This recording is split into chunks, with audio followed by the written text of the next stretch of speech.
And these etiquettes, if we fulfill them, then inshallah we are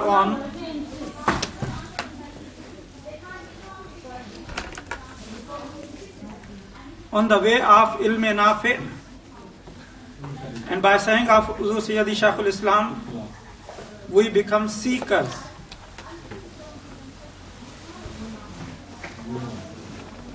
That was the preface of my talk. Now we are starting from verse number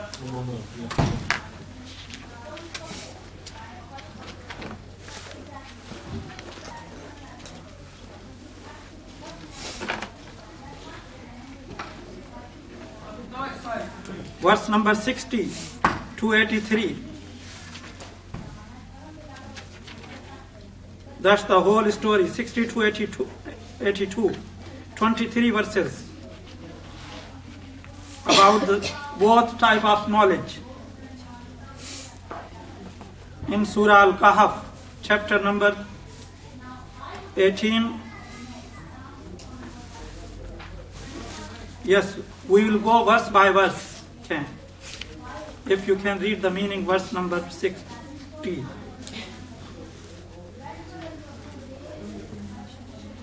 And also call to mind the incident when Moses said to his young companion and servant Yusha bin Nun, Joshua, son of Nun, I will not step back until I arrive at the junction of the two seas, or I travel on infinitely. Okay, look at the verse 60 now. وَإِذْ قَالَ مُوسَى لِفَتَاهُ.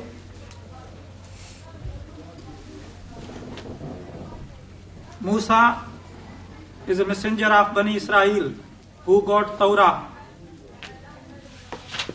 Lifatahu is a student, young man. Fatah means young person. And his name is not mentioned in the Holy Quran but in Tafsir. He was Yusha bin Nun, deputy of Sayedina Musa al-Islam. Yusha bin Nun.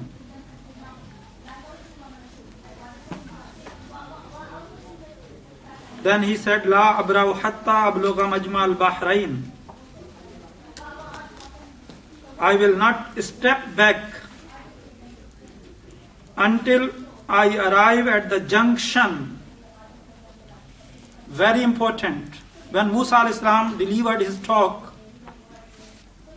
in front of Bani Israel and somebody asked him, who is the greatest scholar in the world? He said, I am. Then Allah subhanahu wa ta'ala said, O Musa alayhi salam. Okay, it is not appropriate that you say you are the great scholar. No. فَوْقَ كُلِّ ذِي عِلْمٍ عَلِيمٍ. Okay, in Surah Yusuf, verse number 76.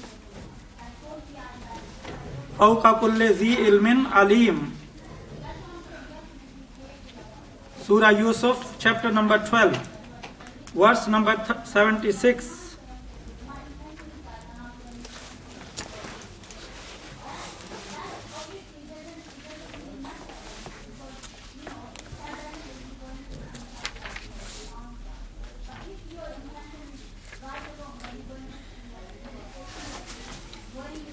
And above every possessor of knowledge is also one possessing greater knowledge.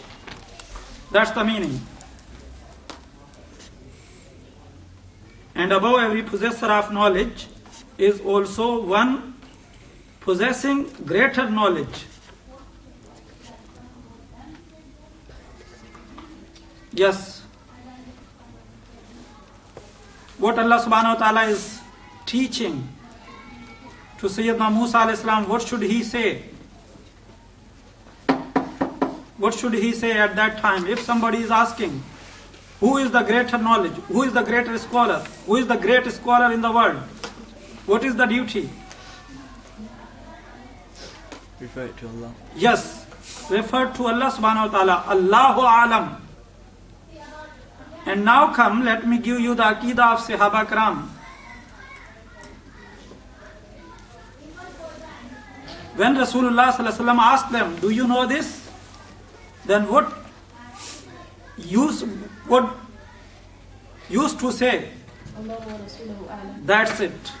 That was the Aqidah of whole companion. They never said Allahu Alam. They used to say Allahu wa Rasuluhu A'lam. And Rasulullah Sallallahu Alaihi Wasallam never said, what are you saying? You should say Allahu Alam. Saying Allahu A'lam, it is a responsibility of Nabi and Messenger. They should say. But they are the possessor of knowledge of Allah subhanahu wa ta'ala. When they are asking their companion, they should say Allahu wa Rasuluhu A'lam. Any quotation? Hadith Jibreel. Everybody remember Hadith Jibreel when Rasulullah Sallallahu Alaihi Wasallam asked, O Umar, Atadri manis sa'il? Do you know who was the questioner? Sayyidina Umar said, Allahu wa Rasuluhu A'lam. Allah and His Messenger know better. Okay? So that was the duty of Sayyidina Musa al-Islam. He should say, Allahu Alam. Why? Because as we read, what is the recognition of knowledge according to Surah Alaq, 5 verses? Rabbukal Akram. Rabbukal Akram. Your Lord is most generous. So it means when you believe that Lord is most generous, so who you are? You are nothing. Okay? So this is humbleness, ajzi and inkisari. This is a sign of knowledge. Okay? If there is no humbleness, there is no humiliation, then there is no knowledge. Okay? No scholar can say, I am the bigger knowledge. No. He has nothing. As I gave you the definition of knowledge by Sayyidina Abu Bakr Siddiq. Ad-darko al-ilmu an darkil idrake idrakun. Ilm, if you know everything, then you must say, I don't know. That's the climax of knowledge. So one thing. Secondly, Majma al-Bahrain. Allah subhanahu wa ta'ala taught him. Where do you find that person? You will find him on Majma al-Bahrain, junction of 2 rivers.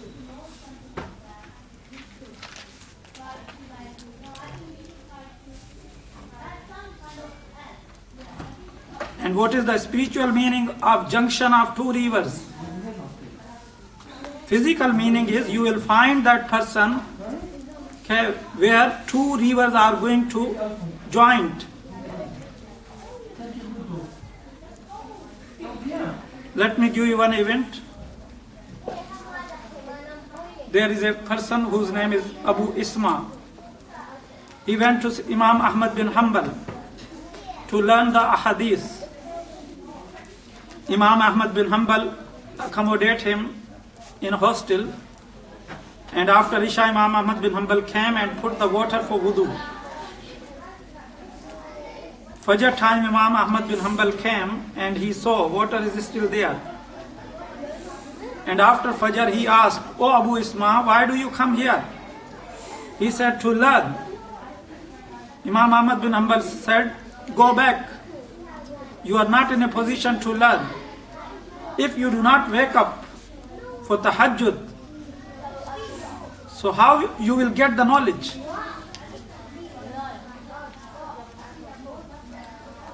Knowledge totally teaches us that we must be humble in front of Allah subhanahu wa ta'ala, in seclusion, in alone.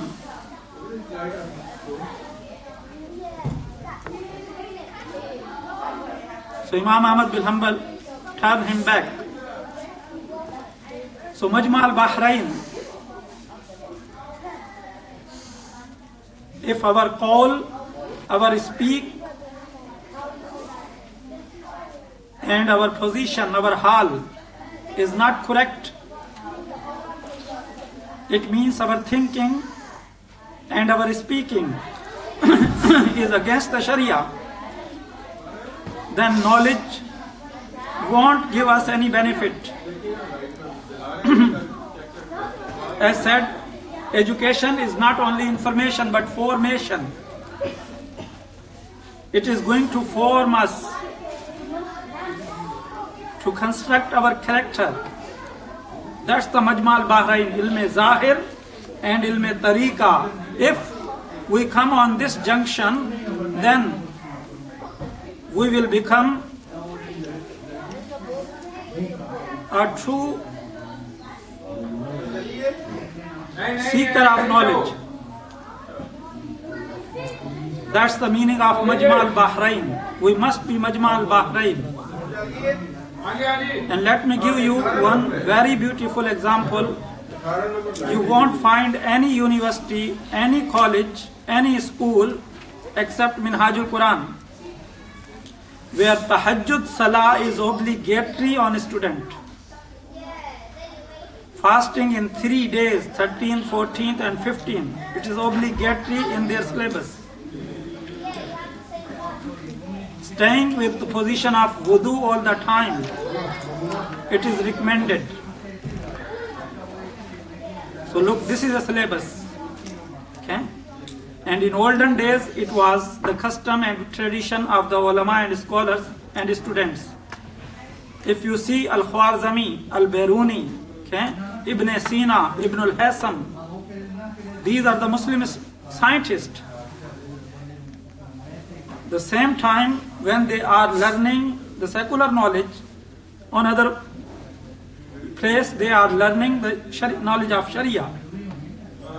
And I am not talking only Islamic law, I am talking also ilm al-tariqa.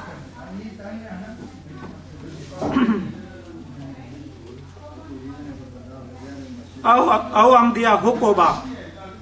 Sayedina Musa alayhi salam said that this is a intention. When he started his journey and he did not find Sayedina Khadhr alayhi salam, then he said, Majma al-Bahrain is my destination. Or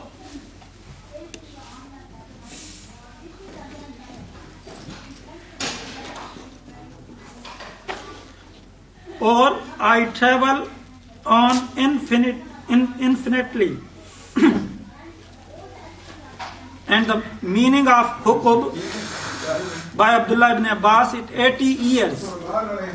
I'll continue my journey, okay, till 80 years. 80. That's the hukub. Some said it is 70 years, some said it is 60 years. So this should be intention, that I must reach my destination. So this is your confidence. Okay?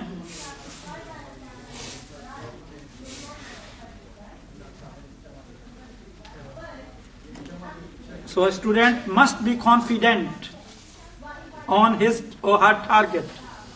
Yes, second verse. Mr. Omar, you read. 61. Falamma balagha. Or you should read only English here. So when both of them reached the junction of two seas, they forgot their fish there. So that fried fish came back to life and made its way into the sea like a tunnel and slipped off. Yes, it's very strange. Majma al-Bahrain, on junction of two rivers. When they reach on that junction, Musa alayhi salam said to his student, Yusha bin Nun, I feel tired, I want to take a rest. And he was resting at that time, then Yusha bin Nun saw the fried fish, okay, become alive and jump on the river. Very, very important thing. Why Allah subhanahu wa ta'ala taught them that you must take the fish? Why not the chicken? Why not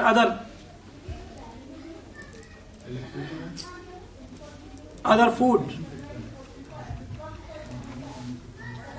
You know the relation between fish and water. Fish does not alive without the water. The life of fish depends the water.